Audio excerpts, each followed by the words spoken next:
It's that time of year again, as there are very few things in this world that are inevitable. Death, taxes, and a new season of Ninjago every year. The sun could burn out and LEGO would still be figuring out how to get new episodes, and somehow people will watch them even though all the light is gone. So anyway, how are these batches of new episodes that we got?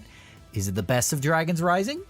Great question. Season 3 had a lot to live up to. Season 2 was an incredible season and ended on such a great cliffhanger that a lot of people were really excited to see how things would go, including myself. How was the team doing after Eren went after Roz? How is Eren doing after going after Roz? And what's gonna happen to Jay? It was a very big build-up, possibly the biggest build-up to a season, and I think LEGO kinda took note of that because they seemed to get all their stuff in order and actually figured out how to market a new season of their show. Great posters, cool trailers, and even hyping up the new big villain Thunder Fang. Season 3 had a lot riding on it, and I think that it satisfied some of my expectations, but was a little disappointing in some other areas. But by no means is it bad. But in my opinion, I don't know if it really reaches the height of Season 2. But let's go through it and see what the season had to deliver on. And I gotta say, I think the most disappointing aspects of Dragons Rising, it's not very good with opening episodes. This kinda hit home with me in Season 3 because the first 2 episodes of this season just felt like the episodes were on fast forward. There's so much dialogue, exposition, and there's barely a moment to breathe and kinda catch up with these characters.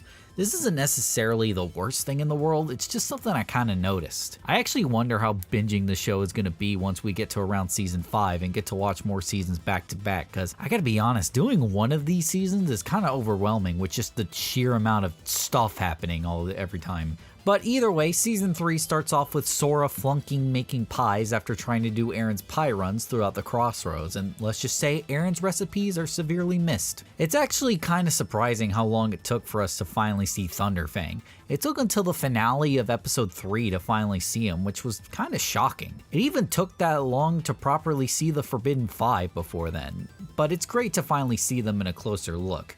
And Thunder Fang is awesome. His design is really cool and I really liked his voice. Sure, you can tell it's just Devin Mack, who at this point is just basically the Seth MacFarlane of Dragons Rising, voicing a lot of characters in this, but he does a pretty cool performance. I always approve of more smoother, menacing sounding villains over just lowering your voice pitch to sound evil. I'll admit, it's not the voice I expected to come out of such a big lad, but I don't mind it. I kinda liked his backstory too, as he was a Source Dragon wannabe for how powerful he was, but he was turned down by the Source Dragons and was overthrown by the Source Dragon of Focus. Now the Forbidden Five wants to release him in trade of some of his power, and as you can expect, he betrays them, though I'll admit I did not expect him to literally just eat them? Though I do think Thunder Fang needed an additional episode. He was barely in this season, it didn't feel quite right. There's about 3 plot lines going on with Season 3. Thunder Fang, Kai-Ne, and Wildfire are still tracking down Jay, who has amnesia and his goodness shattered, and he's basically a bounty hunter now after Season 2. They didn't really show what it means to have your goodness shattered, though Jay wasn't really shown much, but he doesn't really act any different than he did in Season 2. I hope that before he gets his memory back in Part 2, which I'm pretty sure that's going to happen, they kind of show what that's about. I assume whatever method they use to heal Jay will probably restore his memory. That's my guess though. I kind of like his haircut though, that's pretty cool. I think Jay's suit or whatever is pretty cool. You know what, let's talk about suits actually. I really like Eren's suit as the orange and black go really well together and just uses a suit from the previous season. He can't really make a new one given his situation, but the other ninja suits kind of stink. First of all, I'm not a big fan of the mask. Like what is this? Looks unnecessarily bulky and weird.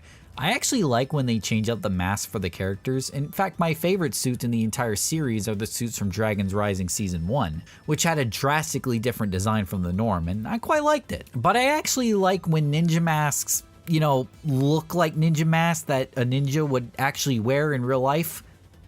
What do you mean ninjas technically aren't real? But I also just don't really like the actual outfits in Season 3. You know, everything below the masks. Almost feels incomplete, like the designs are supposed to be like that under armor. Like, you know how the ninja suits without the shoulder pads look kind of weird because they aren't supposed to be off? So they kind of just have less detail? Yeah, it's kind of like that. It just looks weird. Also, I don't really like Lloyd's green gloves. Like, Lloyd, wash your clothes. You have snot all over your gloves. Oh, did that gross you out? Well, good, now you know how I feel. Well, we do have Frack joining the team after he got thrown down by Roz after the Tournament of the Sources, and he's super cool, though I gotta be honest, I think Sora's rivalry with him was very unprompted and rushed. Yeah, they kind of turned into a thing about how hard it is for Sora to make friends, but it's still kind of dumb. I can't translate these, but from what I can tell, this cave has been used before.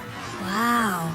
I do kind of wish Frack got a bit more development on his transition from Roz's teaching, or at least maybe some more scenes of Frack and Lloyd discussing it.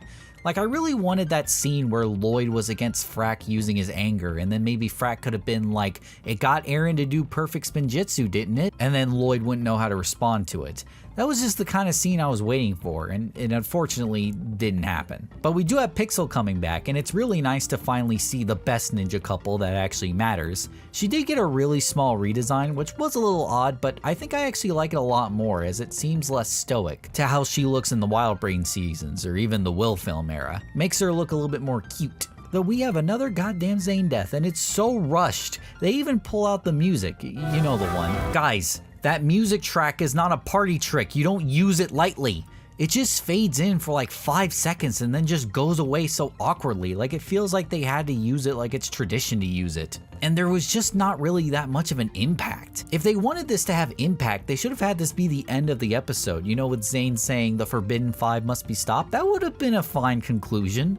But anyway, because of that, Pixel fixes him up and gives him a new body, which is interesting. I kind of hope it's not permanent, as I don't hate it, but this is not really permanent design material, you know what I mean? But Pixel isn't the only returning character, as Morrow's back, yay! I haven't mentioned it much, but Morrow is my favorite Ninjago villain other than Roz, and there were leaks and rumors that he could be coming back for this season, and honestly, I didn't know what to think of it, but honestly, it's alright. I kind of liked how they played it so nonchalant, like they didn't try to hype him up or anything. As for any new viewer of Ninjago, people might not even know he's a returning character, and I kind of like that. He also got another slight redesign, probably just getting rid of how evil his facial features looked, and I think it looks great.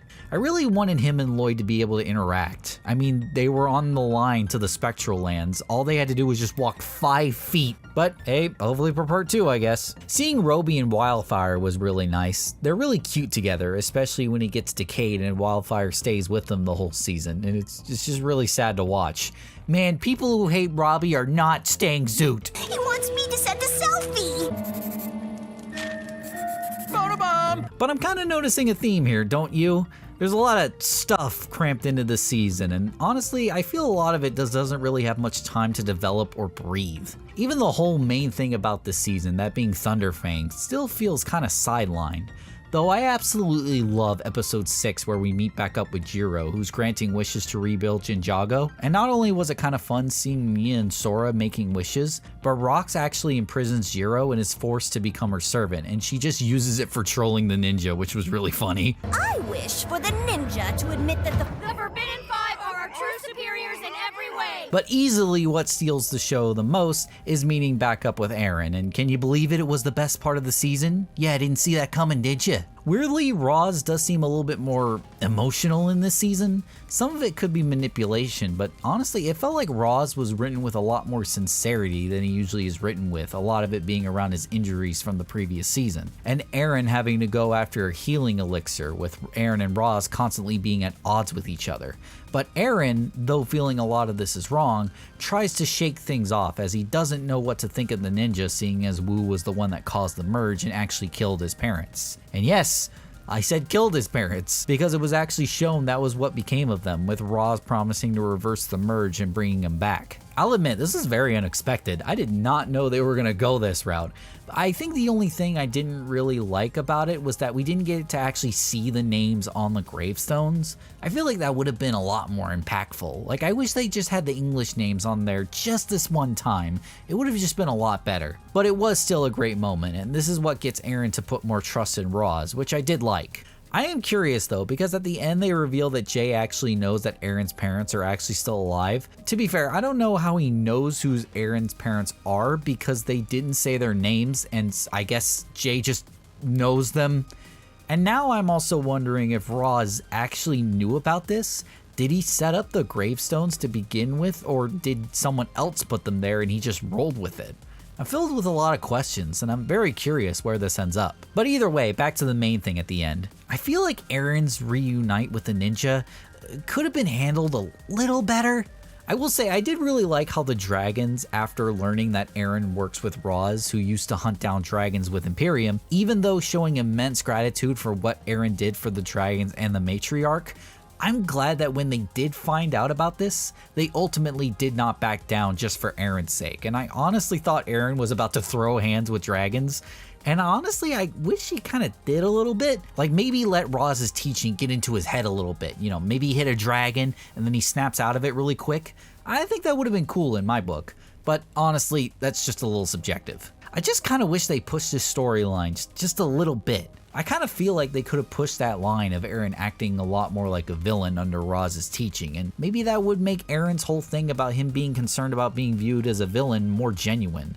And I just wish the ninja didn't feel so trusting of him immediately, you know? Like, I kind of wish that maybe a couple of the ninja, after learning that Eren is with Roz by choice, start to question his loyalty a little bit, you know? Even more so because he does actually mess up during the final fight, getting all of the blades in his little cart, and Lloyd tells him to run them back to the monastery, but he sees Roz fighting one of the Forbidden Five and loses the blades. And there's not much of a reaction to that, or really a consequence. Thankfully, this isn't like crystallized or anything, you know, there's no "it's okay, he's with us" moment. You know, it's not that bad, and Eren just ends up going back with Roz anyway, and Sora actually does join with them, which should be interesting on how that's gonna go. But yeah, that was Dragons Rising Season 3. Overall thoughts, it was pretty good. Like I said, I just feel like they could have pushed Eren's storyline just a little bit further, but I don't think it ruins the season at all because of it. And hey, maybe they could bring something better with Part 2 comes out, but who knows. But there was a lot of good in this season, even if it did feel just a little bit too much at times, and like some things didn't really get proper development. Still, not a bad season, but I think I like Season 2 Part 1 more, and maybe even Part 2. But who knows, maybe this could all be just because I just saw it and I'm kind of just deciding what to think. Maybe I'll have better things to say about it after Part 2 comes out.